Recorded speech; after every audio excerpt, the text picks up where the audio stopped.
பிரபஞ்ச படைப்பின் போது சிவபெருமான் ஆடியது ஆனந்த தாண்டவம் என்றும், பிரபஞ்சத்தின் அழிவின் போது சிவபெருமான் ஆடியது ருத்ர தாண்டவம் என்றும் கூறப்படுகிறது.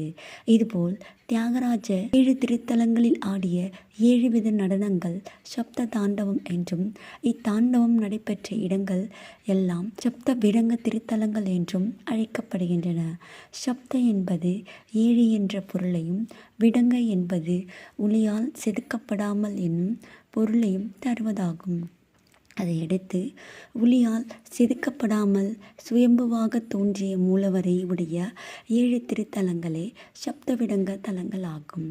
ஒரு சமயம் இந்திரன் தேவலோகத்தின் மீது படையெடுத்து வந்த பலன் எனும் அசுரனை வெற்றி கொள்ள முடியாமல் முசுகுந்த சோழ மன்னனின் உதவியை நாடினான்.